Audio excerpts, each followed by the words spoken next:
안녕하세요. 법원법인 창성의 송태근 변호사입니다. 저는 부동산 전문 변호사로서 부동산에 관련된 재밌는 이야기들을 하나씩 전달해 드리려고 합니다. 오늘은 공유물 분할 소송의 모든 것이라는 주제로 여러분들에게 이야기 드리고자 합니다. 부모 사망 후에 상속받은 부동산에 대하여 자녀들이 각각 공동으로 소유하거나 주택, 상가, 토지 등의 부동산을 한 개인이 아닌 다수의 이해관계자가 분할 소유하는 경우 이를 공유물이라고 하는데요. 공유물을 처분하기 위해서는 공유자 전원의 동의가 필요하기에 공유자 입장에서는 공유물을 사용 수익도 제대로 하지 못하고 정말 답답한 상황에 놓이는 경우가 많습니다. 오늘은 이러한 답답한 상황을 해소시킬 수 있는 방법으로 바로 공유물 분할 청구 소송에 대해서 알려드리고자 합니다. 선생님, 공유물 분할 청구 소송이란 어떤 걸까요?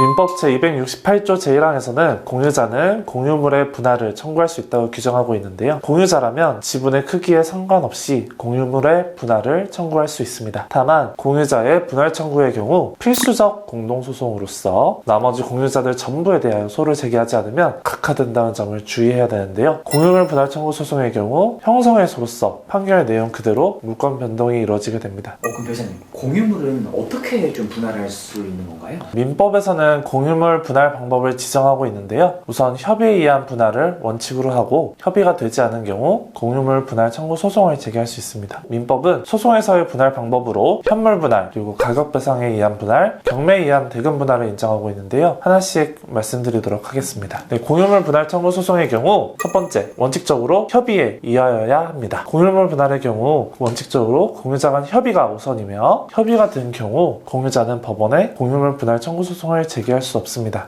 협의가 되지 않아서 공유자 중 일방이 소송을 제기하더라도 법원은 처음부터 조정 기회를 여는 경우가 대부분인데요. 공유자들이 협의를 통해 이를 해결하는 것이 우선이라고 법원은 생각하기 때문입니다. 조정이 되지 않을 경우 다시 법원 재판으로 돌아가게 되는데요. 첫 번째로는 현물 분할의 방법이 있습니다. 현물 분할이라는 것은 의미 그대로 토지를 나누어서 공유자들에게 분배하는 것을 의미합니다. 이 경우 공유자들은 이제 더 이상 한 필지의 공유자가 아닌 분배받은 토지 또는 상가 등 부동산의 단독 소유자가 될 수 있습니다. 물론 자신이 잘 모르는 공유자들을 배제하고 자신이 잘 아는 공유자들끼리만 계속 공유자로 남아있을 수도 있습니다. 이때 법원은 당사자가 청구하는 방법에 따라 구애받지 않고 법원의 재량으로 공유물을 분할할 수 있는데요. 특히 법원의 경우 원칙적으로는 각 공유자가 취득하는 토지의 면적이 고유 지분의 비율과 같도록 하는 경우가 많습니다만 예외적으로 지분 비율대로 토지를 나누지 않고 여러 가지 사정을 고려해서 경제적 가치가 지분 비율에 상승되도록 분할하는 경우도 있다는 점을 주의해야 합니다. 예를 들어서 2분의 1씩 공유하고 있는 토지가 있다고 했을 때요. 한 토지가 도로랑 더 인접해 있어서 가치가 더 높을 수도 있겠죠? 그렇다면 현물 분할을 할 때 그 토지의 분할 비율이 1대1이 되지 않을 수도 있습니다. 두 번째로는 가격 배상에 의한 분할 방법이 있는데요. 가격 배상에 의한 분할이란 공유물을 공유자 중에 한 명이 단독 소유 또는 수인의 공유로 하되 현물을 소유하게 되는 공유자는 현물을 잃게 되는 공유자에 대해서 그 지분의 적정하고도 합리적인 가격을 배상하는 방법에 따른 분할을 의미합니다. 민법 법조문에는 없지만 이제 현물 분할의 일종으로서 법원 판례를 통해서 이러한 방법도 인정되고 있습니다. 현금이 필요하신 분들은 다른 분할 방법보단 이런 분할 방법을 선호하실 겁니다. 세 번째 방법으로는 경매에 의한 대금 분할 방법이 있는데요. 최후의 수단이라고 생각하시면 됩니다. 민법 제269조 제2항에서는 현물로 분할할 수 없거나 분할로 인하여 현저히 그 가액이 감손될 염려가 있는 때에는 법원은 물건의 경매를 명할 수 있다고 규정하고 있는데요. 이는 현물 분할이 어려울 경우 매우 예외적으로 인정되는 분할 방법이라고 할 것입니다. 그리고 이러한 경매 분할을 법원에 요구할 때에는 분할 대상이 명백히 분할할 수 없거나 분할로 인하여 현저히 그 가액이 저하될 염려가 있다는 점을 증해야 합니다. 경매 분할은 최후의 방법이고 그리고 경매로 할 경우에는 부동산의 가액이 많이 줄어들 염려가 있기 때문에 최후의 수단인 경매 분할 전에 전문가의 상담을 통해서 현물 분할 또는 가액 배상으로 분할하는 것을 추천드립니다.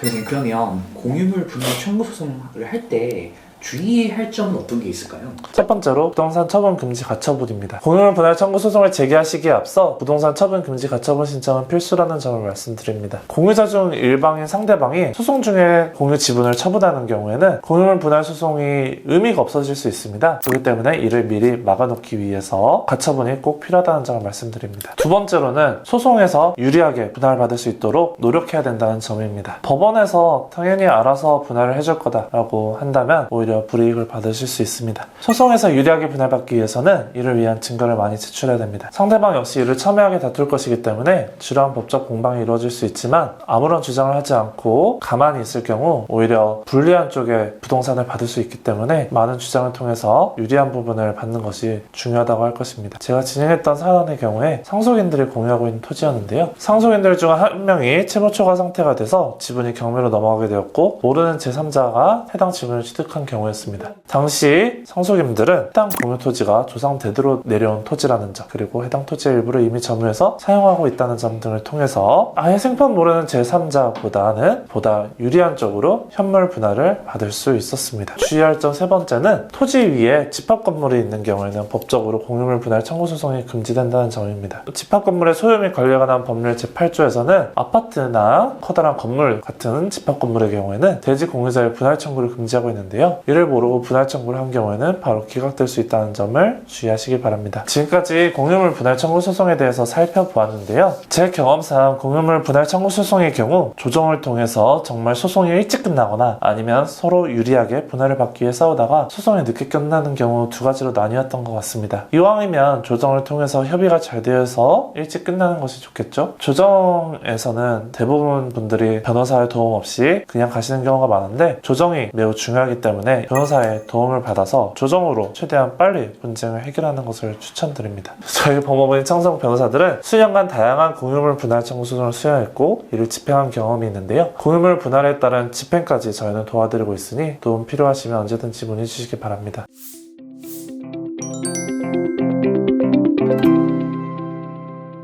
안녕하세요. 낭만로이어 신현승 변호사입니다. 오늘부터는 소송 이후에 집행에 관하여도 조금씩 말씀을 드리려고 합니다. 소송에서 승소하더라도 상대방이 당장 변제할 자금이 없거나 재산이 있더라도 숨겨두고 있는 경우 이런 다양한 이유로 승소 판결대로 이행하지 않는 경우가 있습니다. 이러한 경우에 승소 판결을 받은 사람은 법원의 도움을 받아서 강제로 판결대로 돈을 받아오거나 부동산의 소유권을 이전 받아오거나 부동산을 인도받는 등 판결대로 이행을 받아오는 것이 집행이라고 합니다. 승소하더라도 집행이 안 되면 채권에 현실적인 만족이 없기 때문에 채권자로서는 힘들게 진행한 소송이 무의미하다고 느낄 수도 있고 이러한 점에서 집행은 매우 중요한 부분입니다.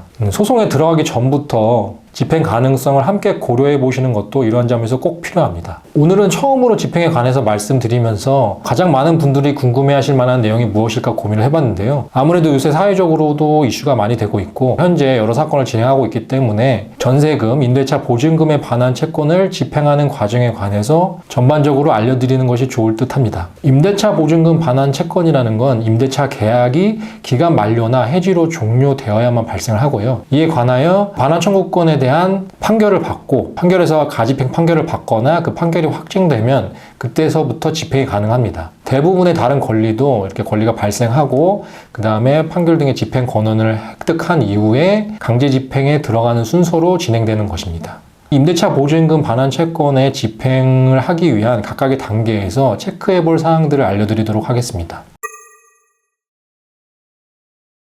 일단 보증금 반환 채권을 발생시키려면 임대차 계약이 종료되어야 합니다. 임차인이 임대차 기간이 끝나기 6개월 전부터 2개월 전까지의 기간에 임대인에게 더 이상 갱신을 하지 않겠다는 의사를 표시하면 기존의 임대차 계약의 기간 만료 시에 임대차 보증금 반환 채권이 발생합니다.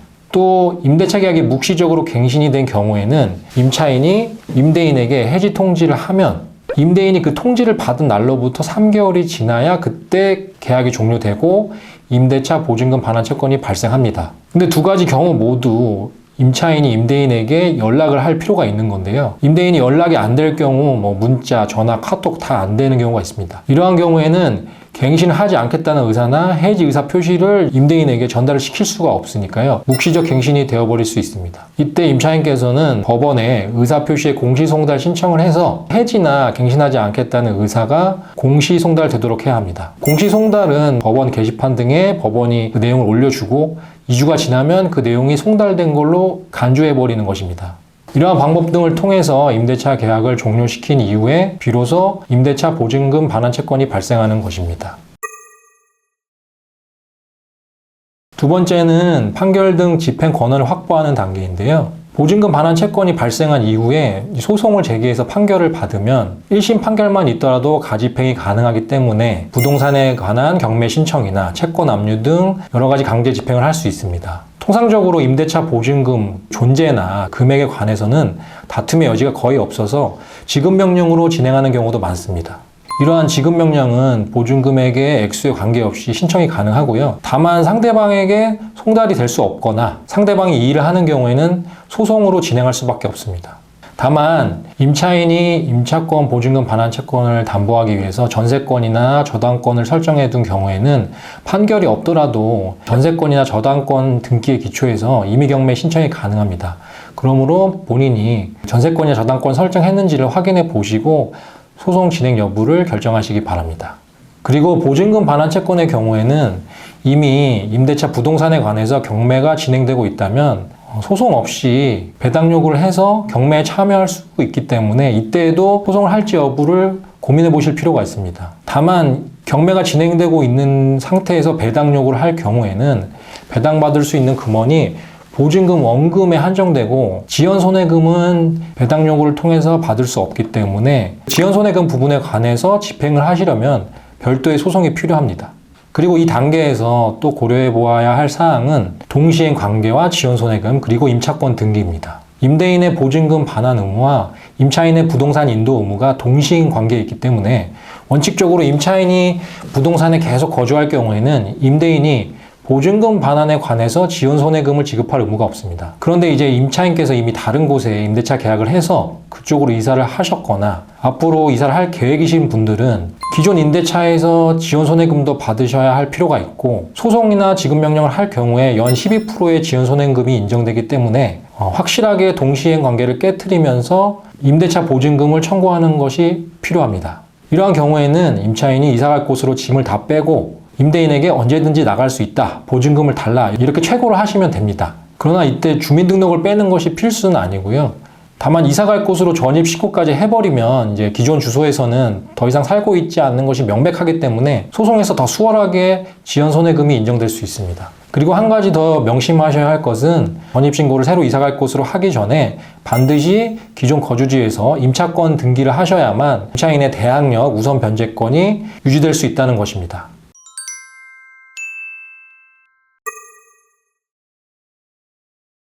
이제 세 번째로 드디어 강제집행 절차입니다. 집행 권한이 확보되면 강제집행을 할 수 있는데요. 아까도 말씀드렸다시피 보증금 반환 채권과 부동산 인도가 동시행 관계에 있기 때문에 원칙적으로는 보증금 반환 채권을 청구 채권으로 해서 집행을 하기 위해서는 동시행 관계에 있는 부동산 인도의 제공이 이루어져야 합니다. 그러나 예외적으로 임대차 부동산의 경매 신청의 경우에는 주택임대차보호법에서 그 인도 없이도 경매가 시작될 수 있도록 정하고 있습니다. 따라서 배당을 받으실 때만 부동산을 반환하시면 충분합니다. 그러나 채권 압류와 같은 다른 강제집행의 경우에는 압류 신청 시 부동산 인도가 이루어졌음을 증명하는 서류를 제출하셔야만 합니다. 그리고 경매 신청을 하실 때 유의하셔야 할 점이 있는데요. 일단 우선순위의 배당권자가 있을 경우에는 경매가 취소될 수 있다는 점, 그리고 이러한 경우에 경매 신청 자체를 위해 들어간 비용, 즉 신청 대리인 수임료 이외에도 인지송달료, 경매 등기를 위한 등록세, 등기 수수료,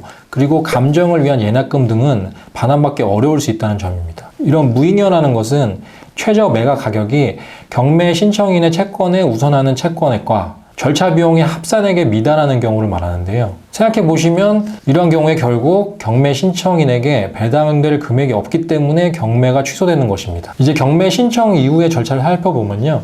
다음으로 감정평가가 이루어지고요. 그 감정평가액에 따라서 경매의 최저 매각 가격이 결정됩니다. 그리고 그 이후에 4회까지의 매각 기일과 매각 결정 기일, 그리고 각 회에 최저 매각 가격이 통지됩니다. 임차인도 그 경매에 참여할 수 있고요. 보증금 이외의 나머지 금액에 관해서는 상계 신청도 할 수 있습니다. 상계라는 것은 임차인이 일단 경매 보증금만 납입을 하고요. 낙찰금을 지급해야 할 채무를 서로 같은 금액 범위 내에서 소멸시키는 것입니다. 이때 주의하셔야 할 점은 반드시 매각 결정기일이 끝날 때까지 상계 신청을 해야 한다는 것입니다. 그리고 현재 임차인 보호를 위해서 임차인의 우선 매수권이 인정되는지 궁금해 하시는 분들이 계실 텐데요. 아직 일반적으로 이를 인정해주는 법령이 제정되지는 않았습니다. 이러한 우선 매수권이라고 하는 것은 경매에서 임차인이 최고가 입찰자가 아니더라도 최고가 입찰자의 입찰금만큼 내고 자신이 낙찰자로 우선하여 선정될 수 있는 권리를 말하는 것입니다. 공공건설 임대주택, 민간건설 임대주택, 민간 매입 임대주택의 경우에만 임차인의 우선 매수권이 인정되고 있습니다. 그 이후에는 낙찰자가 납입한 매각 대금에 관해서 배당이 이루어집니다. 임차인이 임차보증금 전액을 배당받은 경우에는 더 이상 집행할 필요가 없지만 배당 이후에도 채권을 전부 변제받지 못한 경우에는 다른 재산에 관하여 강제 집행을 하실 수 있습니다. 이 경우에는 재산 명시, 재산조회 신청을 통해 임대인의 다른 재산을 확인할 수 있고 재산에 관하여 집행을 시도해 볼 수 있습니다. 다른 절차에 관하여는 다음 영상에서 자세히 설명해 드리도록 하겠습니다. 안녕하세요. 낭만로이어 서민 변호사입니다. 오늘은 지난 영상에서 다 설명드리지 못한 전세 사기 유형에 대해 설명드리는 시간을 가져보겠습니다. 지난 영상에서는 깡통 전세, 신탁 사기, 월세 계약을 전세 계약으로 속여 전세금을 가로채는 사기 세 가지 유형에 대해서 말씀을 드렸는데요. 오늘은 전세 계약 당일 임대인을 변경하고 주택담보대출을 실행하는 유형, 임대인에게 미납한 국세나 임금 채권이 있는 유형, 세입자의 전출 신고 후에 벌어지는 전세 사기 유형 이 세 가지에 대해서 추가적으로 알아보겠습니다. 먼저 설명드릴 전세 사기는 전세 계약 당일 임대인을 변경하고 주택담보대출을 실행하는 유형입니다. 대항력이라고 많이들 들어보셨죠? 아주 쉽게 설명하면 세입자가 권리를 주장할 수 있는 힘이라고 생각하시면 돼요. 그런데 이 대항력은 좀 특이하게 세입자가 전입신고를 한 다음 날 0시부터 효력이 발생합니다. 예를 들어 6월 30일에 입주를 하고 전입신고를 했다면 7월 1일 0시에 대항력이 생기는 거죠. 그러나 임대인이 집을 팔거나 은행 대출을 받으면 이런 일들은 그 당일에 즉시 효력이 발생합니다. 따라서 전세 계약일이 6월 30일이라서 세입자가 그날 입주하고 전입신고를 한 경우라면 임대인이 같은 날 집을 팔거나 은행 대출을 받으면 세입자는 7월 1일 0시부터 대항력이 생기는 반면에 임대인이 바뀌거나 대출받으면서 설정한 저당권 효력은 6월 30일부터 효력이 생기는 거예요. 이게 주택 임대차 보호법의 큰 맹점인데 이를 악용하는 임대인들이 바로 이 점을 이용해서 사기 행각을 벌이는 겁니다. 이렇게 되면 바뀐 임대인에게 세입자가 권리 주장을 하지 못하거나 나중에 경매에 넘어가서 우선순위를 다툴 때에 세입자의 보증금보다 임대인이 설정한 저당권이 먼저 보호받게 될 수 있습니다. 하지만 조금 번거로워도 예방할 수 있는 방법이 다 있습니다. 전세 계약 당일에 잔금 치르기 전에요. 등기부 등본을 다시 한번 더 확인해 보는 방법입니다.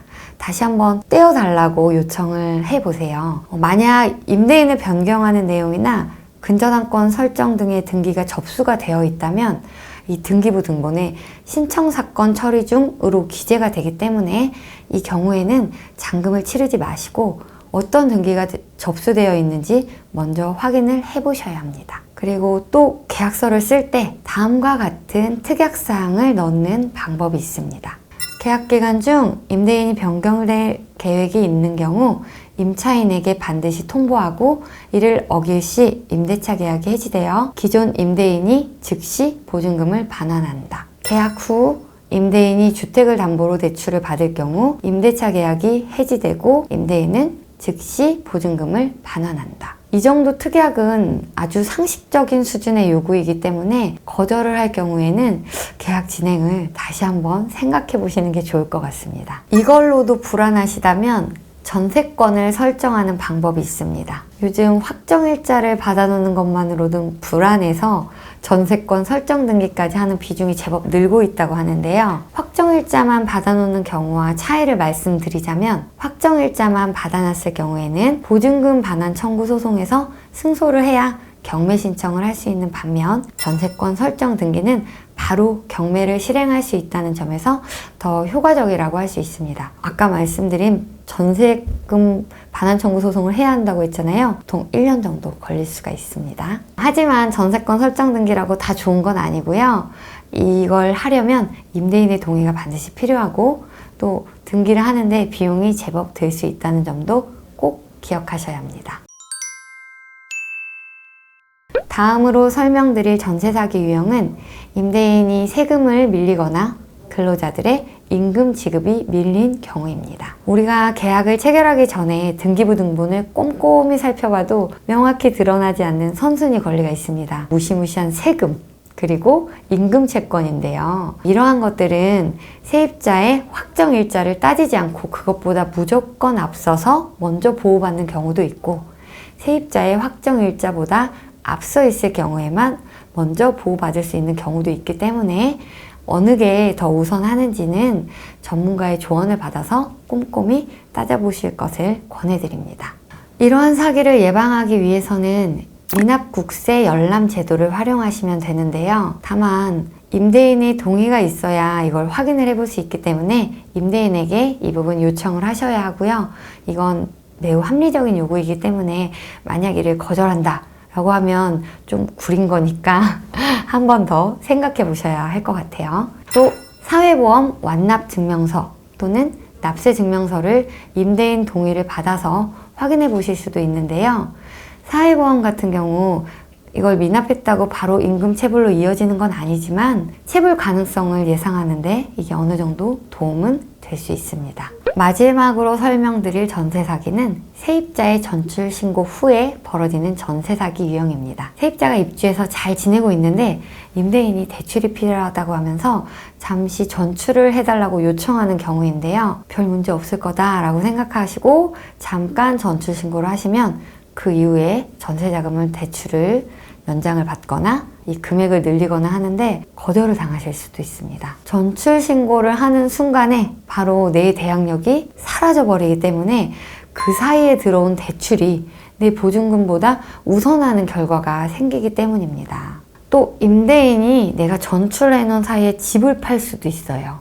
그러면 소유권이 다른 사람한테 넘어가고 나는 그때 대항력이 없는 상태였기 때문에 새로운 집주인이 나가라고 하면 그 사람한테 대항력을 주장할 수 없어서 보호받기 어려워집니다. 그렇기 때문에 나의 대항력을 잘 유지해서 피 같은 내 보증금을 지켜내시려면 임대인이 전출 신고를 부탁할 경우에는 아무리 사정을 해도 반드시 거절하시는 게 좋습니다.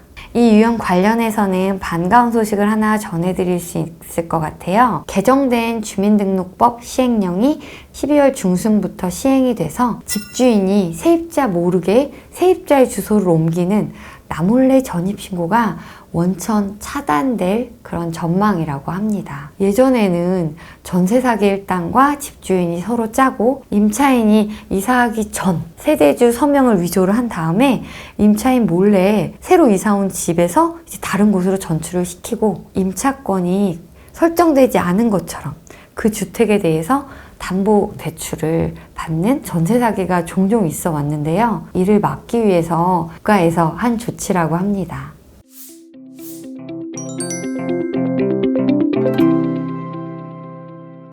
안녕하세요. 낭만로여 송태근 변호사입니다. 저는 부동산 소송 이야기를 중점적으로 많이 다루고 있는데요. 오늘은 맹지 소유권자의 주의토지 통행권 소송 전반에 대하여 말씀드리고자 합니다. 맹지란 도로로 연결된 통로, 즉 길이 없는 토지를 의미하는데요. 이 경우 개발 행위가 어렵기 때문에 맹지 소유권자는 토지를 사용 수익하기 위해 도로와 연결된 통로가 꼭 필요하다고 할 수 있습니다. 민법 제219조에서는 토지에 도로와 연결된 통로가 없는 경우 그 토지의 소유자는 주위의 토지를 통행 또는 통로로 하지 아니하면 도로에 출입할 수 없거나 과다한 비용을 요하는 때에는 그 주위의 토지를 통행할 수 있고 필요한 경우에는 통로를 개설할 수 있다고 규정하고 있어 주위토지 통행권을 인정하고 있는데요. 즉 주위토지 통행권은 맹지 소유권자가 주위 토지 소유권자에게 도로로 출입할 수 있는 통로 개설을 요구할 수 있는 권리라고 할 수 있습니다.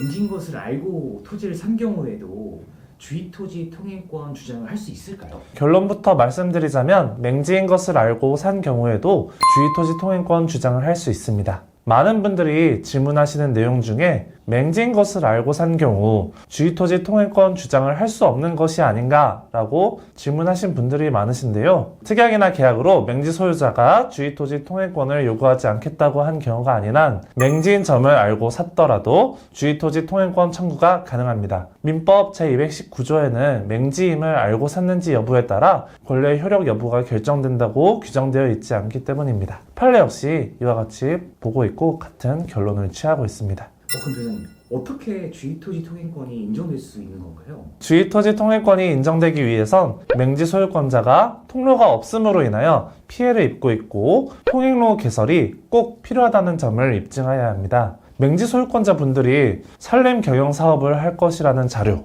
농사를 전문적으로 지으려고 한다는 자료 등 사업을 진행한다는 자료를 제출하거나 맹지에 새로 집을 짓고 거주하려고 하는 자료 등 맹지를 사용 수익할 것이라는 자료를 제출하여 통행로 개설이 꼭 필요하다는 점을 입증하는 것이 필요합니다. 또한 주위에 다른 토지들이 있을 경우 왜 다른 토지를 통하지 않고 소송 상대방의 토지로만 통행로를 개설할 것을 요구하는지, 예를 들어 다른 토지의 경우 경사가 너무 심하다든지 구조상 어렵다든지 그 이유에 대해서 상세하게 소명하는 것이 필요합니다. 특히 주의토지 소유권자가 맹지 소유권자의 통행을 막고 있는 경우 이로 인한 손해에 대해서도 입증 자료를 제출하는 것이 중요합니다. 주의토지 소유권자가 기존에 있던 통로를 무단으로 훼손한 사안이 있었는데요. 이 경우 이로 인한 손해 입증을 통해 주의토지 통행권 인정을 이끌어냈습니다. 나아가 당연하지만 주의토지 통행권이 인정되기 위해서는 맹지와 연결되는 도로가 없다는 것을 입증을 해야 하는데요.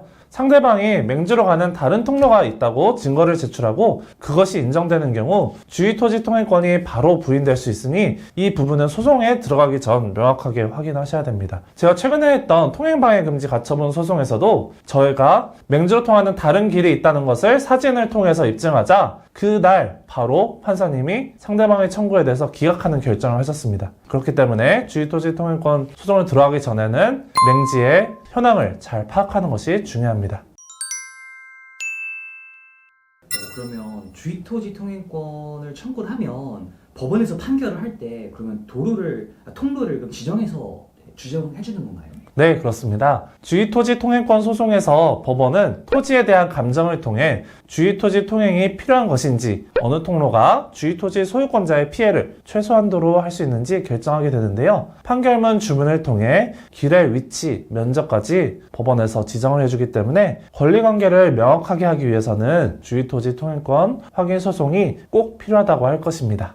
그러면 자동차가 다닐 수 있을 만큼의 통로 개설을 좀 당연하게 요구할 수 있는 건가요? 당연하게 요구할 수 있는 것은 아닙니다. 자동차 통행이 꼭 필요한 이유에 대해서 상세하게 증명해야 되는데요. 판례는 토지의 이용 방법에 따라서는 자동차 등이 통과할 수 있는 통로의 개설도 허용되지만 단지 생활상의 편의를 위해 다소 필요한 상태라고 여겨지는 정도에 그치는 경우까지는 자동차의 통행을 허용할 것은 아니다. 자동차 통행을 원하는 사람이 증명 자료를 제출해라 라고 판시하고 있습니다. 즉 자동차 등이 통과할 수 있을 정도의 통로 개설을 요구하기 위해선 상세하게 증명이 필요하겠죠. 즉 그런 주장이 없다면 보통 통행자는 소유자에게 손해가 가장 적은 방법으로 결정되기 때문에 매우 좁은 통로만 인정되게 될 것입니다. 그럼 소유권자가 통행로 개설을 이제 방해하고 있는 상황에서 소송을 하면 너무 오래 걸리는데 혹시 더 빨리 할 수 있는 다른 방법은 없을까요? 네, 아까 간단하게 언급했는데요. 이럴 경우 필요한 것이 통행방해금지 가처분입니다. 가처분은 통상 1개월에서 2개월 내에 빨리 결정이 나게 되는데요. 가처분을 통해 주의토지 소유권자가 통행을 방해하는 것을 막을 수 있고 통행을 방해하는 물건 등을 치워달라고 할 수 있습니다. 주의토지 통행권 확인 소송 전에 보통 일반적으로 통행방해금지 가처분 소송을 하는 것이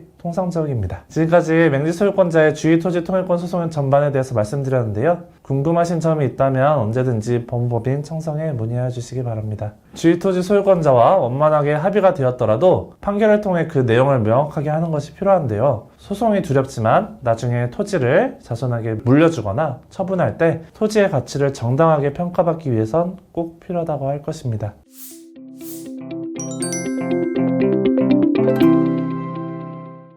안녕하세요. 낭만로이어 송태근 변호사입니다. 요새 건물을 다들 이렇게 높게 지으려고 하잖아요. 도심 아파트의 노후화에 따라서 재개발, 재건축 사업이 많은 만큼 인근 지역 원주민들이 새로운 건축으로 인해서 일조권 그리고 조망권 피해를 호소하는 경우도 많아지고 있습니다. 오늘은 영상을 통해 일조권, 조망권 침해 소송에서 대표적인 쟁점과 핵심만을 쏙쏙 뽑아서 빠르게 말씀드리고자 합니다.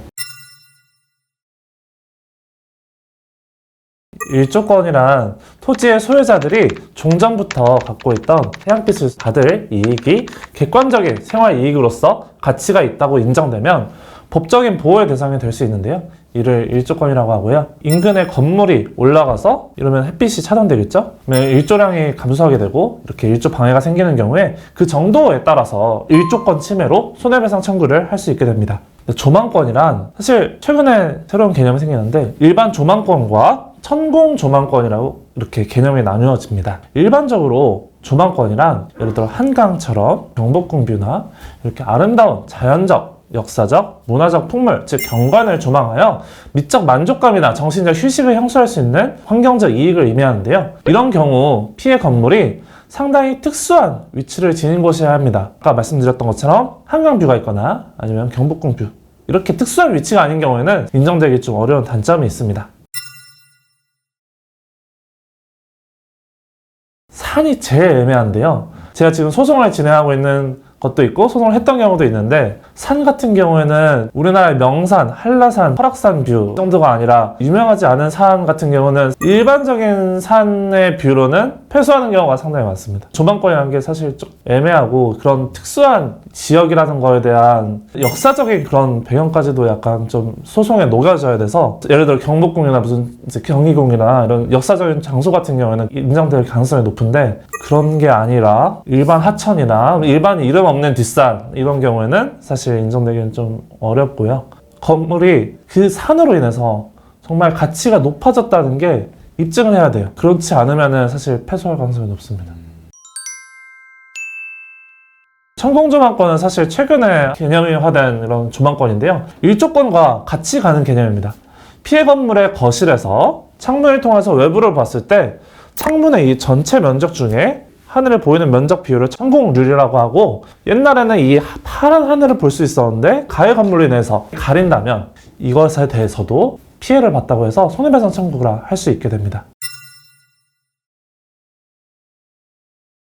피해 건물에 거주하고 있는 건물의 소유자와 가족 임차인 등은 일조권, 조망권 피해에 따른 소송을 제기할 수 있습니다. 피해 건물을 소유만 하고 있을 뿐 다른 사람에게 임대차를 주어서 전세를 주거나 이제 해당 소유자가 피해 건물에 거주하고 있지 않은 경우 역시 가해 건물로 인한 시가 하락액에 대해서 감정을 통해 재산적 피해가 입증된 경우에는 시가 하락액만큼 가해 건물 시행사에 대해서 소송을 제기할 수 있습니다. 피해 건물에 위치한 병원의 입원자라든지 아니면 보육기관의 원학, 학생 등 장기적으로 그 피해 건물을 이용하는 자도 피해자로 볼 수 있는데요. 거주하고 있는 사람에 비해서 위자료 액수를 경감해서 인정하고 있습니다. 다만 가해 건물이 완공돼서 침해가 현실화된 후에 피해 건물의 소유권을 취득한 사람은 취득 시 이러한 사정을 알고 이를 고려해서 매매 가격 등을 정해서 취득한 것으로 간주되기 때문에 원칙적으로 환경 침해의 피해자라고 볼 수는 없습니다. 가해 건물 건축을 주도한 사업시행자, 재건축 조합이나 정비사업 조합이 될 수도 있겠죠. 사업시행자가 생활환경 침해 행위의 근본 원인이 된 건축 계획 등의 작성에 관여했기 때문에 그들을 가해자로 보고 있습니다. 건축을 직접 담당한 시공사, 건설회사죠. 수급인의 경우에는 경우에 따라 좀 다른데요. 일조권 등 건축계획에 관련된 침해의 경우에 시공사가 단순히 수급인으로서 공사 시공만 했다면 책임을 지지 않을 것인데요. 그러나 건설 계획부터 인허가 단계에서부터 시공사가 관여했다. 분양 업무 역시 시공사가 처리했다면 주도적으로 건축에 참여했다고 봐서 건설회사 역시 그 책임을 인정할 여지가 있습니다. 판례는 공동주택의 경우 흔히 저희가 공동주택이라고 하는 아파트를 얘기하는데요. 아파트의 경우에 동질 기준으로 9시부터 15시, 그러니까 오후 3시까지의 6시간 중에 일조시간 연속해서 2시간 이상 확보되는 경우 또는 동지를 기준으로 8시부터 오후 4시, 16시까지 사이에 8시간 중에 일조시간을 통틀어서 최소한 4시간 정도 확보되는 경우에 수익 한도를 넘지 않았다고 보고 있습니다. 2시간보다 더 적게 받은 경우에는 1조권 침해라고 인정할 수 있고 8시간 중에 4시간보다 더 적게 받은 경우에는 역시 1조권 침해가 인정된다라고 판시하고 있습니다. 이제 동지를 기준으로 한 거는 제일 일조 시간이 짧았기 때문인데요. 다만 이 수인한도 기준은 아파트의 기준으로 해서 산정한 것으로서 단독주택이거나 나대지인 경우에는 이 기준이 적용되진 않고 다른 기준을 사용하고 있습니다. 네, 맞습니다. 각 층마다 하늘이 보이는 정도가 다를 텐데요. 위층에 같은 경우는 가해 건물의 크기가 그렇게 높지 않다면은 이렇게 하늘이 보일 수 있기 때문에 일조권 침해 정도가 낮을 것입니다. 그리고 밑에 층 같은 경우는 사실 위에 층보다는 더 피해가 크겠죠. 그렇기 때문에 같이 소송을 제기한다고 하더라도 이 인정받는 손해액의 정도는 다를 수 있고 밑에 층에 계신 분들이 주도적으로 소송을 진행하는 경우가 많습니다. 일반 조망권의 경우에는 앞서 말씀드린 바와 같이 이 특수한 지역적 경우가 고려되는데요. 판례는 조망과의 관계에서의 이제 건물의 건축, 사용 목적, 피해 건물의 상황, 경제적 이익과 밀접하게 결부되어 있는지 여러 가지 사정을 바탕으로 피해 건물의 조망 이익이 존재하는지를 구체적으로 판단해서 침해 여부를 판단하고 있습니다. 앞서 말씀드렸듯이 한강 뷰가 그 아파트의 가치에 지대한 영향을 미쳤다. 경복궁 뷰가 지대한 영향을 미쳤다. 판례는 인정하는 사례가 있고요. 다만 일반적인 산이나 일반적인 하천의 경우에는 사실 그걸로 인해서 아파트의 가치가 높아졌다는 게 입증하기가 상당히 어렵기 때문에 일반 조망권의 경우는 특수한 지역적인 경우를 제외하고는 인정되는 사례가 많지는 않습니다.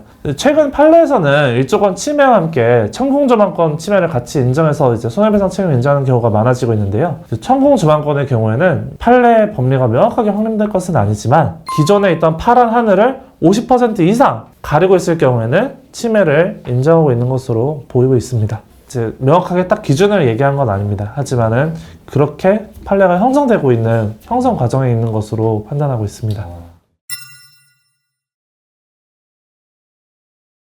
금액적으로 정말 천차만별입니다. 특히 여기서 중요하게 여겨지는 것은 상업지역이냐 주거지역이냐부터 시작하는데요. 상업지역 같은 경우에는 옆에 뭐가 들어설 것을 예상하고 들어가는 경우가 많기 때문에 손해배상액에 있어서 일반 주거지역보다 40~50%가량 감경이 되게 돼요. 소송을 할 때는 내가 주거지역에 살고 있는지 상업지역에 살고 있는지에 따라서 손해배상액이 많게는 2배가량 차이 날 수 있다는 점을 첫 번째로 판단해야 되고요. 두 번째로 아까 말씀드렸다시피 정말 피해액은 천차만별입니다. 예를 들어 이제 단독주택에 사는데 단독주택의 바로 앞에 커다란 건물이 들었어요. 단독주택의 목적이 내가 정말 휴식을 위해서, 자연 경관을 위해서 힐링을 하러 왔는데 그 앞에 수십 층짜리 건물이 들어왔다 라고 하면은 피해 정도가 좀 더 클 것입니다. 단독주택의 경우는 아무래도 인정받는 일조권 조망권 피해 손해배상액이 더 크고 수천만 원 단위가 될 수 있고요. 만약에 그걸로 인해서 시가 하락액까지 입증할 수 있다면은 1억까지도 가능한 소송이 될 수도 있습니다. 하지만은 아파트 공동주택 같은 경우에는 여러 사람들이 청구하는 것이기 때문에 판례가 형평성을 위해서 1인당 많은 금액을 인정하진 않는데요. 제일 중요한 것은 감정이고요. 감정에서 시가 하락액을 인정하고 그로 인해 정신적 피해를 크게 인정한다면 높은 배상을 받을 수 있지만 감정에서 별로 시가 하락액이 인정되지 않았다고 판단되면 손해배상 금액이 아예 안 나올 수도 있습니다. 그렇기 때문에 일조권 조망권 소송을 진행하기 위해서는 변호사와 상담을 통해서 이것이 승소 가능성이 있는지를 꼭 판단하시기 바랍니다. 저희 법무법인 같은 경우에는 주위에 건축사분들도 많으시고 감정평가사분들도 계시기 때문에 미리 소송을 진행하실 때 여러분들의 자문을 얻어서 승소 가능성 여부를 저희가 판단해 드릴 수 있는데요. 그런 것들을 판단을 해서 이것이 승소 가능성이 있다면 들어가시는 것이 좋다라고 말씀드리고 싶습니다.